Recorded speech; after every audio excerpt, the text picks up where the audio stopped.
श्री कृष्णाय नमः। श्री गोपी जन वल्लभाय नमः।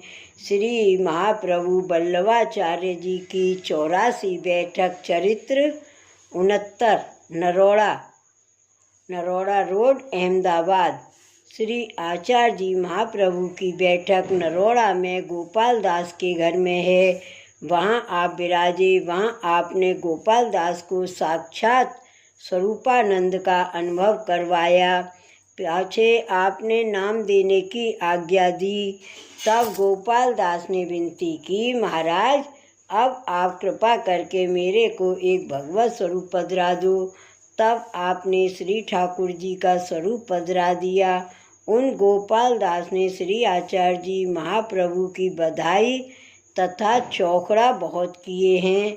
वे गोपाल दास जी आनंद में मगन रहते थे।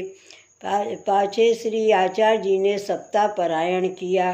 तब अनिर्वचनीय सुख हुआ। उसके पीछे आपने नरोड़ा से विजय की। वहाँ से गोधरा पधारे। श्री वल्लभाधीश की जय।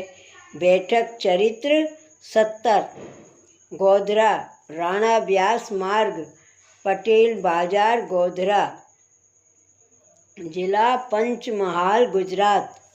गोधरा में राणा व्यास के घर में आप विराजे।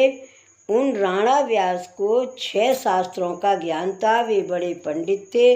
दक्षिण तथा काशी में सभी पंडितों को जीता था।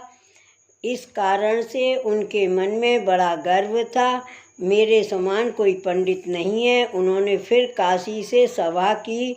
तब राणा व्यास हार गए। तब मन में बड़ा ताप एवं क्लेश हुआ।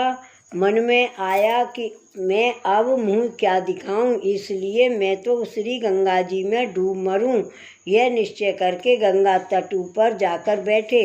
उस समय श्री आचार्य जी ने कृष्णदास मेघन को साथ लेकर संध्या वंदन करने श्री गंगा तट पर पधारे थे। वहाँ राणा व्यास बैठे थे। तब भगवद इच्छा से कृष्णदास ने श्री महाप्रभु से विनती की, महाराज जो आप घात करके श्री गंगा जी में डूबकर मरता है उसका क्या फल सिद्ध होता है। श्री आचार्य जी ने कहा, आत्महत्या करने वाले को श्री गंगा जी भी मुक्त नहीं करती है। वह तो 7 जन्म तक वैसे ही करता रहता है तथा उसको नरक की प्राप्ति होती है। उसका यह लोक और परलोक दोनों ही बिगड़ते हैं। उसका उद्धार कभी नहीं होता है। यह सब बात राणा व्यास ने सुनी। तब राणा व्यास ने आकर श्री आचार्य जी को साष्टांग दंडवत की। उसने कहा, महाराज आप तो साक्षात ईश्वर हो।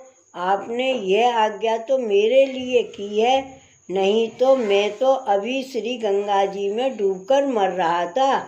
आपने कहा, तेरे पर ऐसा कौन सा संकट था। राणा व्यास ने विनती की, महाराज मैं दक्षिण तथा पूरब में सब पंडितों को जीत चुका हूँ। मैंने काशी में सभा की, तब मैं हार गया हूँ। इसलिए मैंने अपने मन में विचार किया है कि अब श्री गंगा जी में डूब मरना। श्री आचार्य जी ने कहा, यह तो तेरा महान अज्ञान है। मरने से क्या होता है, जीवित रहा तो फिर विजय करेगा। पाछे आपने आज्ञा की, तू अभी श्री गंगा जी में स्नान करके आ। तब वह श्री गंगा जी में स्नान करके आया। श्री आचार्य जी ने उसको नाम सुनाया।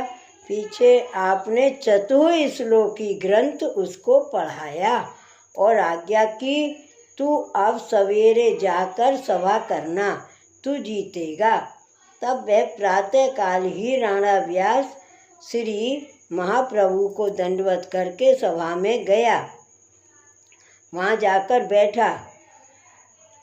वहाँ के पंडितों ने कहा कि कल तो हार गया था और आज क्यों आकर बैठा है। तब उसने कहा, कल तो हार गया तो क्या हुआ, आज फिर बात करूँगा। पीछे समग्र सभा इकट्ठी हुई। तब बात आरंभ करके क्षण मात्र में राणा व्यास ने सब पंडितों को निरुत्तर कर दिया। इस कारण वह अपने मन में बहुत प्रसन्न हुआ तथा उसने जाना कि यह सब प्रताप श्री आचार्य जी का है। राणा व्यास ने श्री महाप्रभु जी के पास आकर साष्टांग दंडवत की तथा विनती की, महाराज आपकी कृपा से मैंने सब पंडितों को निरुत्तर कर दिए। तब आपने कहा कि तू श्री गंगा जी में डूबता तो सवा कौन जीतता, तू जीवित रहा तो जीता। राणा व्यास ने श्री आचार्य जी से प्रार्थना की, महाराज मेरे को आप भगवत स्वरूप पधरा दो। तब आपने श्री बालकृष्ण जी का स्वरूप पधरा दिया। उनकी सेवा राणा व्यास गोधरा में करते थे। जब श्री आचार्य जी गोधरा पधारते थे तब राणा व्यास के घर विराजते थे।